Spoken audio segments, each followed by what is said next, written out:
HowExpert! Top 10 bread baking tips and lessons. Step 1. Choose your recipe, basic or advanced. First things first, pick which style of bread you want to make. Are you looking for something quick and simple, or are you ready to test your skills with an advanced recipe? Basic bread recipes consist of flour, water, active dry yeast, salt, oil, sugar, and possibly some fillings and fun toppings. A more advanced bread uses flour, water, and salt, plus any add-ons you desire. But the yeast is different. Use something called a sourdough starter. It takes more time, but it is absolutely scrumptious and stays fresh longer, if you can resist eating it all at once. Step 2. Choose your flour, white, bread, or whole grain. Now let's talk about flour. If you're new to bread making, you may want to stick with white all-purpose flour. If you have bread flour, it's even better. Bread flour has a high protein content and it's designed for baking yeasted breads. It has more gluten in it, which makes the dough more elastic and light. The finished result is a chewier and airier bread. If you have your heart set on using whole grain flour, that's fine too.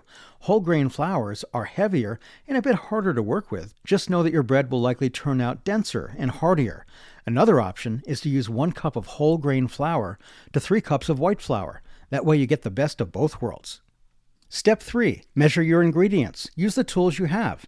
If you don't have a scale or sifter, don't panic. You can still make delicious bread by measuring your ingredients carefully. Why is it so important to sift your flour, you ask? Because it adds air to the flour, which results in a lighter crumb. It also helps to separate any clumps of flour so all your ingredients can mix seamlessly. A great alternative to using a sifter is taking a spoon and fluffing the flour in the bag before measuring. Now, to measure accurately without a scale, you'll need to spoon the flour into your measuring cup. Be careful not to compact the flour with your spoon or your hand. Simply place it in your measuring cup gently. Step 4. Mix your ingredients by hand or by mixer. When it's time to mix your carefully prepared ingredients together, be sure to follow the steps of your chosen recipe. Some recipes will have you place the yeast, water, and sugar in the bowl first before adding the rest of the ingredients. This allows the yeast to activate without interference. Many people use a stand mixer for this step, but it really isn't a must. You can use whatever mixing tool you have around, a fork, a spoon, or even your hands. The most important thing is to hydrate the dry ingredients. Add air into your dough and develop the gluten. It's all about texture. And did you know the dough reacts differently in different weather and temperatures? Where we live matters. Whether it's hot and dry or cold and humid, the weather can affect your bread's final result. If you follow your recipe to a T and you find that your dough isn't quite right, you might need to make some adjustments. Too dry, add a teaspoon of water at a time. Too wet, add a dash of flour at a time. You know your dough is done once the sides of your bowl are somewhat clean and the dough has formed a smooth ball.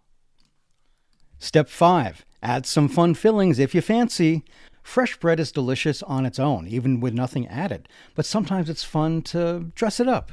Use your favorite add-ons, whether it's olives, cheese, figs, or seeds. Keep in mind that wet food should be patted dry if possible, as the dough surrounding it will bake slower. Smaller add-ons can be thrown in during the mixing stage, as long as they're not too salty, large, or oily, as that could mess with the gluten forming in fermentation. Larger or saltier or oilier ingredients like olives, figs, or sun-dried tomatoes can be added after mixing all the ingredients. Once the ball is formed, this can be a little tricky, but be patient. The little morsels, they want to usually pop out of the dough. Be persistent, and they'll eventually incorporate. Step 6. Fermentation time. Set aside at least an hour. Baking bread can take up a good portion of your day, but it is so worth it. Plus, there are ways to make it fit into your schedule. After you've gathered and mixed all your ingredients, you'll be ready for the first rising portion of dough making, aka bulk fermentation. If you want a quicker rise, you can pop it in the oven, but make sure the oven's off.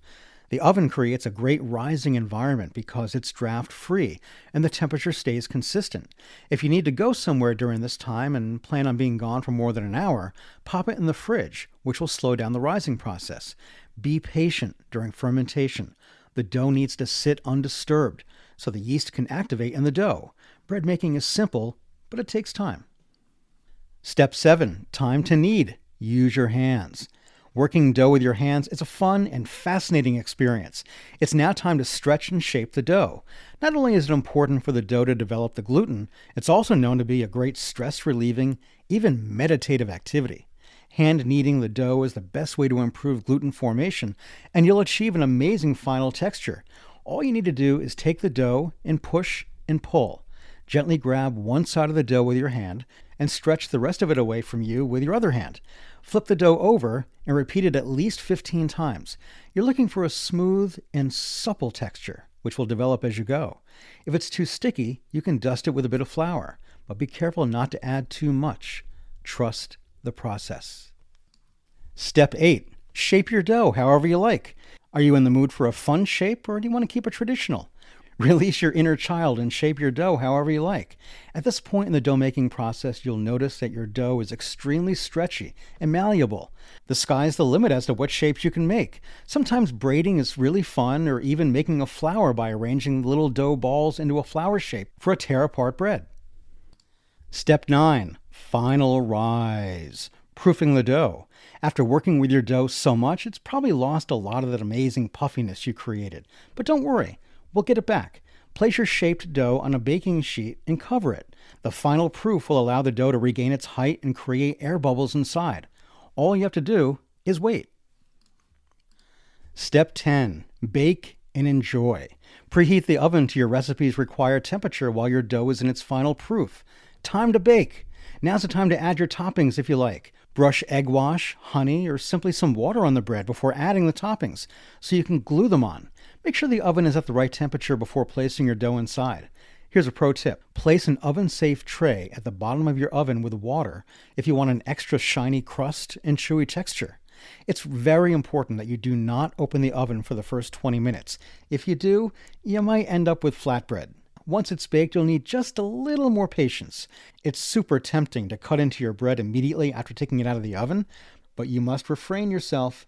The bread needs to cool down to finish its baking process.